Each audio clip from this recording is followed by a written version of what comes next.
ఏర్పాటు చేసుకోవడం జరిగింది. ఈ యొక్క కార్యక్రమం సక్సెస్ కావడానికి కారణం మా కమిటీ సభ్యులు, వాళ్ళందరూ కూడా నా ప్రత్యేక ధన్యవాదాలు తెలియపరుచుకున్నాను.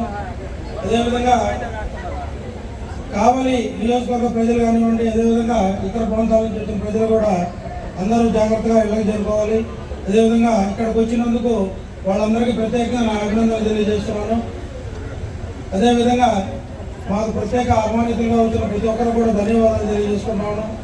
ముఖ్యంగా మా కావలి శాసనసభ్యులు కృష్ణారెడ్డి గారు కానివ్వండి, అదేవిధంగా మా పెనుగొండ నక్షత్ర పీఠాధిపతి బాలస్వామిజీ గారు కానివ్వండి, అదేవిధంగా వనమిత్ర సిబ్బంది కానివ్వండి, పోలీస్ సిబ్బంది కానివ్వండి, అదేవిధంగా మీడియా మిత్రులు కానివ్వండి, ఎలక్ట్రానిక్ మీడియా, ప్రింట్ మీడియా మిత్రులకి కూడా మా ప్రత్యేక ధన్యవాదాలు తెలియజేసుకుంటాము.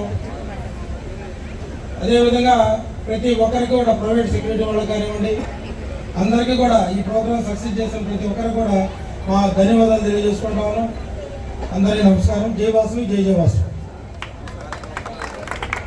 ఏ కార్యక్రమం అయినా కూడా విజయవంతంగా సాగాలి అని అంటే ఒక మగాళ్ళ ముందు వెనక స్త్రీ పాత్ర ఎంతో కొంత ఉంటుంది.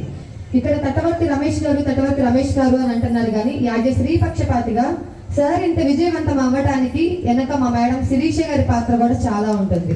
ఎందుకంటే ఇంట్లో ఆడవాళ్ళ సహకారం లేకుండా మగవాళ్ళు బయటకు వచ్చి విజయాన్ని సాధించలేరు. దానికి మీరందరూ కూడా ఒప్పుకొని తీరాలి. ఒప్పుకోనంటే నేను ఒప్పుకోను. సో భూదేవి అంత ఓపిక ఉంటుందండి ఆ మేడంకి. మా కమిటీ వాళ్ళందరూ అంటున్నాడు మేడం భూదేవి అని. మరి నెల రోజుల నుంచి పడ్డ కష్టానికి ఈ రోజు ప్రతిఫలం పొందారు. కాబట్టి మరి ఈ నెల రోజుల కష్టం గురించి, తటవర్తి రమేష్ గారి గురించి, ఈ ప్రోగ్రాం గురించి 2 మాటల్లో చెప్పవలసిందిగా మరి అర్ధభాగమైన శిరీష గారిని అడుగుతున్నాం. ఇక్కడ వచ్చిన అందరికీ పేరు పేరున కృతజ్ఞతలు. ఈ పూజ ఇంత దిగ్విజయంగా జరగడానికి కారణం భగవంతుడే ఒకరిని ఎంచుకొని వాళ్ళ ద్వారా పుణ్యాన్ని అందరికీ పంచుతాడు. ఇది ఒక్కరి కష్టము కాదు, అందరి కష్టం. అందరికీ ధన్యవాదాలు.